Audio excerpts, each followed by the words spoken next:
নমস্কার বন্ধুরা, বাসন্তী রান্নাঘরে স্বাগত জানিয়ে শুরু করছি আজকের রেসিপি। আজকে আমি আপনাদেরকে স্পাইসি চিকেন কারি বানিয়ে দেখাবো। এটা কিন্তু খুবই সহজ একটি রান্না, আর এটা খেতেও কিন্তু ভীষণ দুর্দান্ত। তাহলে চলুন বন্ধুরা, আজকে এই স্পাইসি চিকেন কারি রেসিপিটা দেখে নেওয়া যাক।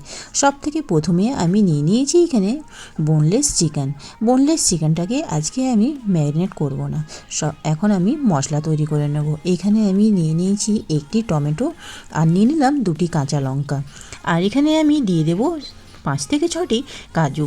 এর একটি আমি এখন ফাইন পেস্ট তৈরি করে নেব। সব থেকে প্রথমে মশলাটা আমি বেটে নেব। তো বন্ধুরা, মশলা আমার বাটা হয়ে গেছে। এখন আমি পেন বসিয়ে দিয়েছি।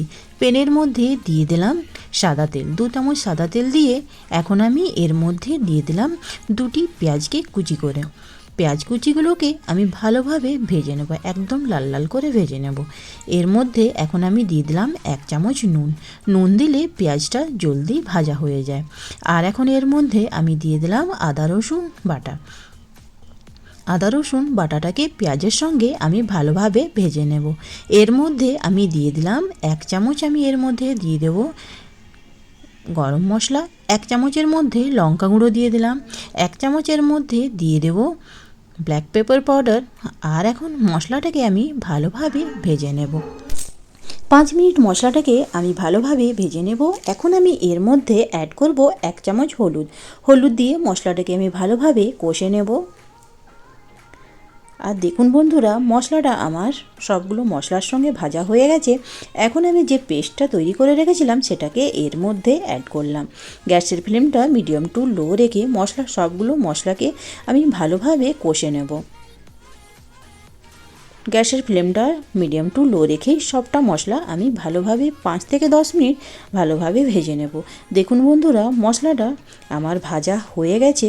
এখন আমি এর মধ্যে অ্যাড করব চিকেনটাকে।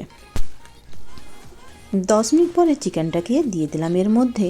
আর চিকেনটা দেওয়ার পর মশলার সঙ্গে আমি এটাকে ভালোভাবে কষে নেব। এখন আমি গ্যাসের ফ্লেমটাকে হাই করে দেব। হাই করে 5 মিনিট পর্যন্ত ভালোভাবে এটাকে আমি কষে নেব। তো বন্ধুরা দেখুন, 5 মিনিট হয়ে গেছে। এখন আমি গ্যাসের ফ্লেমটাকে লো করে দেব, যাতে চিকেনটা ভালোভাবে সেদ্ধ হয়ে যায়। আর এখন আমি এর মধ্যে দিয়ে দেব একটু জল। 1 কাপের মতো এর মধ্যে জল দিয়ে দিলাম। আর জল দেওয়ার পর এটাকে আমি ভালোভাবে নেড়ে নেব। আর এখন আমি একে ঢাকনা দিয়ে 10 মিনিটের জন্য ঢাকা দিয়ে রেখে দেব সেদ্ধ হওয়ার জন্য। তো বন্ধুরা 10 মিনিট হয়ে গেছে। ঢাকনা খুলে আর একবার একে নেড়ে নিয়ে আর একবার একে 10 মিনিটের জন্য ঢাকনা দিয়ে দেব। তো 10 মিনিট হয়ে গেছে বন্ধুরা, ঢাকনাটা আমি খুলে নিলাম। আর দেখুন বন্ধুরা, চিকেনটা আমার ভালোভাবে সিদ্ধও হয়ে গেছে, আর এর কালারটাও খুব সুন্দর বের হয়েছে। গ্যাসের ফ্লেমটা এখন আমি একদম লো করে চিকেনটাকে ভালোভাবে কষে নেব আর 5 মিনিটের জন্য। আর এখন আমি এর মধ্যে দিয়ে দেব 1 চামচ গরম মশলা। গরম মশলা দিয়ে চিকেনটাকে আমি ভালোভাবে আর একবার নেড়ে নেব। আর বন্ধুরা, এইভাবে আমার স্পাইসি চিকেন কারি তৈরি হয়ে গেছে। উপর থেকে একটু এর মধ্যে ধনেপাতা দিয়ে দিলাম। ধনেপাতা দিয়ে আর একবার একে একটু নেড়ে নেব। আর বন্ধুরা, দুর্দান্ত স্বাদে চিকেন কষা রেসিপিটা আপনারা ট্রাই করতেই পারেন। এটা আপনারা গরম ভাতের সঙ্গে, রুটির সঙ্গে, নানের সঙ্গে, যে কোনো পদের সঙ্গেই পরিবেশন করতে পারেন। তো বন্ধুরা, এর মধ্যে স্পেশাল কোনো মশলাও দেওয়া হয় না, একদম ঘরোয়া মশলা দিয়ে কিভাবে চিকেন কষা বানানো হয়েছে এই রেসিপিটা আপনারা দেখুন। আর রেসিপিটা ভালো লাগলে আমার কমেন্ট করে বলুন আপনাদের এই রেসিপি কেমন লাগলো। আর ভালো লেগে থাকলে আমার চ্যানেলটাকে লাইক, কমেন্ট আর সাবস্ক্রাইব অবশ্যই করবেন। এটা আপনাদের কাছে আমার অনুরোধ রইল।